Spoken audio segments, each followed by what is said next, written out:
Yeah, he's doing good. How about you? Yeah, good. Does this look like what does that mean? Oh, are we rolling? Is that rolling? Are you sure? Okay, yeah, now it's blinking. Okay, good. Okay, good. Okay, cool. And then you like it at school? Good.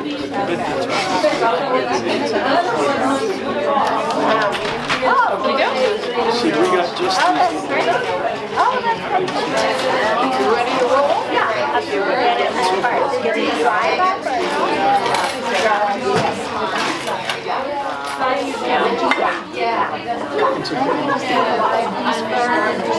Oh, yeah.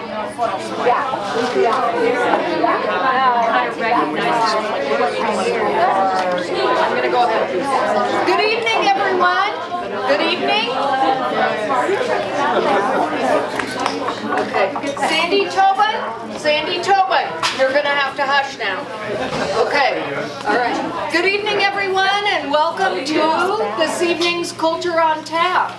I am Rin Herman, and I'm currently the Chamber of Commerce Director, but up till now I've been the Creative District Curator and have been organizing the On Tap series. Tomorrow evening we are having Science on Tap here, and it should be a great one about quantum computing, so please come back and join us again. I'd also like to thank Uncorked for having us this evening. Please have a glass of wine and eat. The food is wonderful, and we want to show our support to Surfies and Uncorked for hosting us. So, and now I would like to just tell you a little bit about One Los Alamos. We're a group of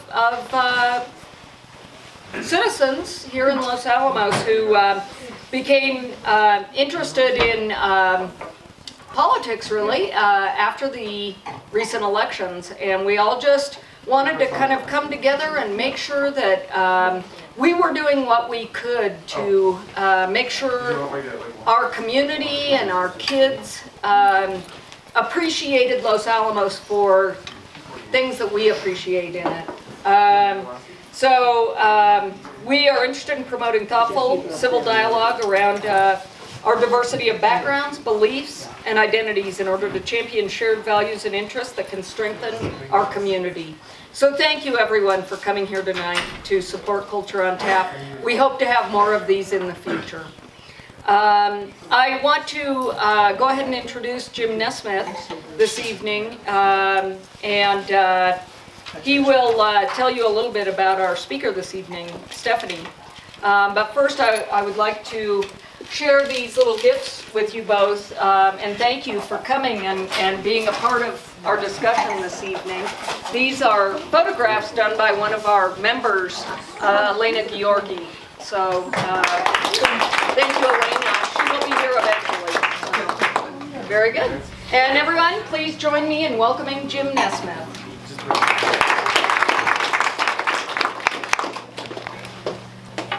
So, we're here to discuss diversity tonight, which is an all-inclusive term. I'm going to talk briefly about a very limited portion of diversity and then introduce a lady who, in my opinion, embodies the very best aspects of diversity. I've been told I have 5 minutes. Unfortunately, that's not a firm limit. I may go over, and if David Israelevitz were here with his time watch, I would tell him not to look at it. I've been involved in immigration for over 35 years. First as an immigration examiner in Chicago, and from 1990 to 1999 as the immigration specialist for the laboratory. And if you can't hear me, signal, please. From 1999 to 2006, I was the international faculty counselor at Texas Tech University, returning to the lab as the Foreign National Program Coordinator, which is still my title. As an immigration officer, my primary responsibility was political asylum. I was the political asylum officer for the Chicago district of the Immigration and Naturalization Service, and it was like having a front row seat on the dissolution of the Soviet Union. This was from 1984 to 1990. I also participated in the full range of immigration activities, including citizenship, adjustment of status, workplace visitations, arrival inspections, and refugee interviews. I used to say that I've been lied to in every language in the world. Reflecting on those years of experience brings a vast montage of mental images to me. A rather substantial gray-haired Russian lady applying for citizenship, and every time she got a question correct, she got more excited. When I told her she passed, somewhat reluctantly I told her, she jumped up, pulled me out from behind the desk, and crushed me in a bear hug that almost asphyxiated me. A family of 9 Laotian refugees sitting across the table in a refugee camp in northeast Thailand, looking like stepping stones, with the papa at the top descending down to the very baby at the end. When I told them they were approved to come to the United States, their grins spread from ear to ear, even the baby. A taxi cab driver in Chicago who kept looking at me in the rearview mirror finally asked, "Do you remember me?" "No." He said, "You interviewed me for a green card." I go, "Did I approve you?" He goes, "No." I go, "Oh, crap." I remember Dan Rather had been kidnapped in a taxi cab some years prior to that. "But," he said, "the immigration judge approved it." He was all smiles.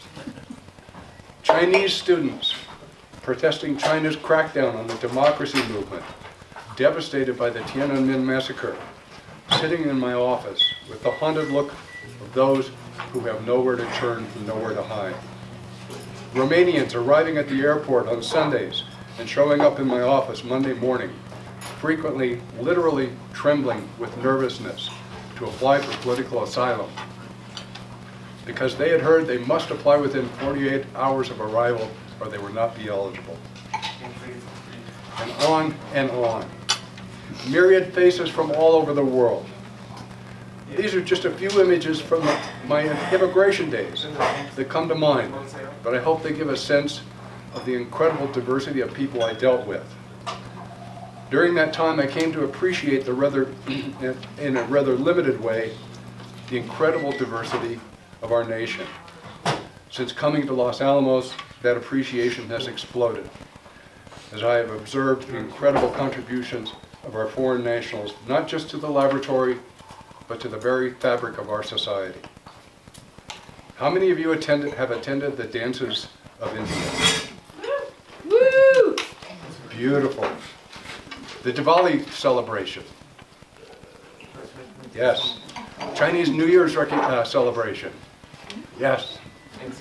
These events highlight the most beautiful aspect of these cultures in the regions of their world. In how many ways have foreign nationals or their children contributed directly to our society? I think we're all aware of the huge contributions foreign nationals have made to the laboratory. How about outside the laboratory? A few examples. David Israelevitz, Council Chair of Los Alamos County Council, immigrated to the United States from Uruguay at the age of 11. Roger Anaya, Commander of the Los Alamos Veterans of Foreign Wars, immigrated from Mexico when he was in high school. Sri Ram, I'm going to miss this, Swami Narayan. Is that okay?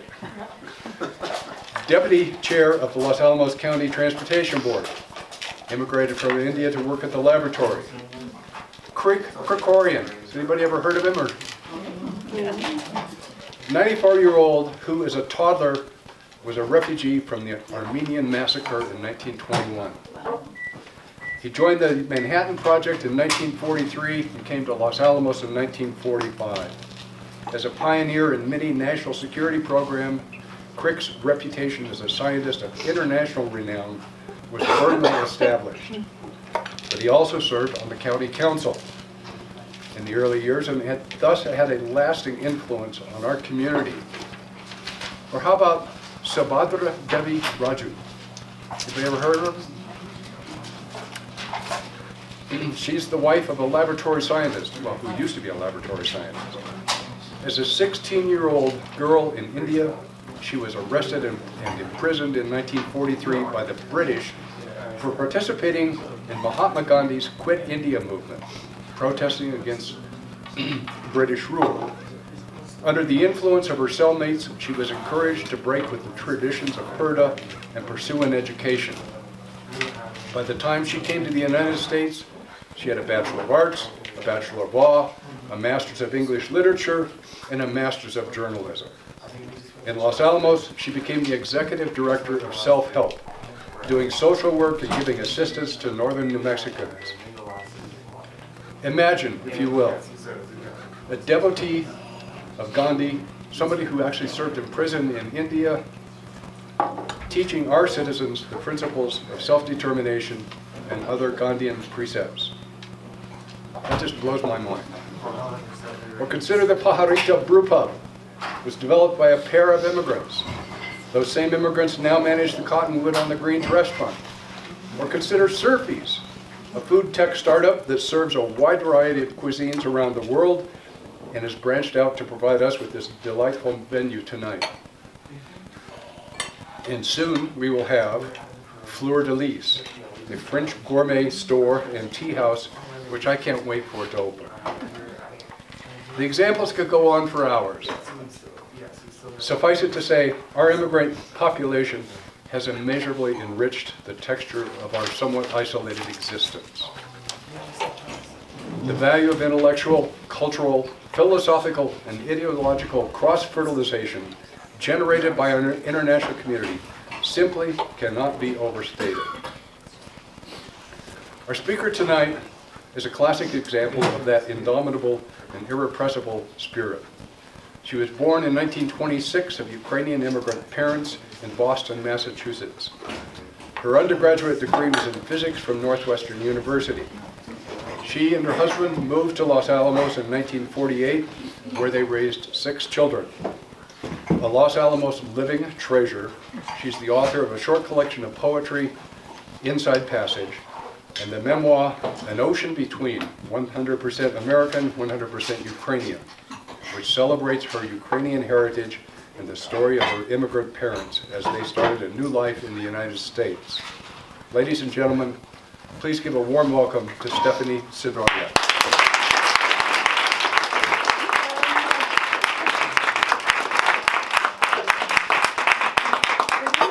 It's great to see all of you here. At this time, we remember Martin Luther King, whose work brought into sharp focus the never-ending indignity of African Americans who should have been on an equal footing with the rest of our citizens after the abominable history of their slavery. The disgusting remarks, along with the many that preceded them, have been moving this country backwards from the advances of Martin Luther King began and gave his life for. African Americans, we should remember, were the only people who did not come here by choice. Every other non-native person here is or comes from an immigrant. My parents, and the story I'm going to speak of tonight, came from an era before the First World War. Each era presented a different problem for the immigrants to this day. They came over 100 years ago in 1914. They knew no English. They had only a 6th grade education and very little money in their pockets. My father's decision to escape to America came when he was called back to service by the Austrian army. This time it was obvious to him that Austria was preparing for war. Austria had taken Western Ukraine as a benevolent ruler in 1772, so they had ruled a very long time. Nevertheless, my father felt very strongly that over its long rule it had prevented Ukraine from becoming the country it should have been. Above all else, he was a Ukrainian patriot. He did not want to put his life down for a foreign country. He went AWOL, came back to the village one day to tell my mother he would send her a steamship ticket for her and their 6-month-old daughter, Anna. He left the very next morning to go to America. When, a half year later, the steamship ticket came, my mother was hesitant to leave her family and friends. The village priest told her sternly, when he came to her house, that America had painted women, and if my father fell under their spell, the sin would be on her soul. In Hamburg, Germany, my sister in her arms, she was fortunate to board the very last ship that brought immigrants in steerage to America before World War I. Due to storms and the age and condition of the boat, it took a difficult 22 days to cross the ocean. Storms, my mother was terrified, but she was not seasick. She was very fun.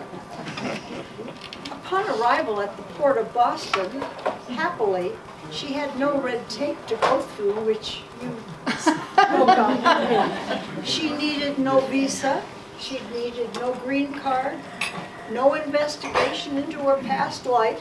She needed only to pass the medical test, which she did. Later, things changed. They have to go through many more hoops nowadays. My parents' first home in America were rooms in the dark and dirty slums of Boston. So unlike the beautiful orchards and farmlands that they left behind, my mother never really, in all her years here, got over the fact that she could never go back to her family. The country was war-ridden. She never could go back. That was a very sad thing for her. Filling these slums were people from all over the world: Syrians, Chinese, Indians, Greeks, Polish, but very, very few people who spoke English.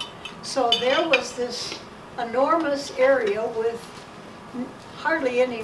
She only knew a Ukrainian here or a Ukrainian there. So communication was done with gestures, and they got by somehow. Learning English for all of them became a very large and long process. They did not spend much time as dreamers. They thought only about finding some job, any job. They knew they had very little chance at a well-paying job. They didn't have much education in those days. They sought work in factories, restaurants, on docks, and as janitors and cleaning ladies. In the beginning, my father found a job in a factory, and my mother found a Russian lady that had a dress shop, and she sewed for the lady. But they only could talk in gestures. They didn't share the same language. My parents, in desperation and with great happiness, joined a small church community of Ukrainians, which is what the various groups did. There was a Ukrainian, Italian community and a Polish community. It didn't happen right away, but it happened. They were all poorly educated peasants from Western Ukraine. Eastern Ukraine was under the thumb of Russia, and they were not allowed to leave. At the church on the main floor, they could experience their familiar and glorious Byzantine rite service, which from start to finish was sung without instrumental accompaniment in 4 parts, alternating with the priest who sung his parts. The only words used in the whole service were the reading and the sermon. The basement was used for everything else. A lunch of traditional dishes made by the women of the parish, a place to share their stories with laughter and tears in their very own language, to teach that language to their children. A special joy for the men on Sunday mornings after the church service upstairs was the ceremonial toasting with moonshine and beer, which the church janitor provided for a small charge. The parishioners found, after the janitor died much later, they found a secret space under the stage at the end of the hall where he made the whiskey and the beer. He put a pipe out into the alleyway behind the church so that the odors of making the moonshine would mix with those from the nightclubs across the alleyway. And no police ever came to the church. Does this confirm that all immigrants are criminals? My father, as a boy, having read widely in his parish priest's library, now fell into the unlikely role of organizing the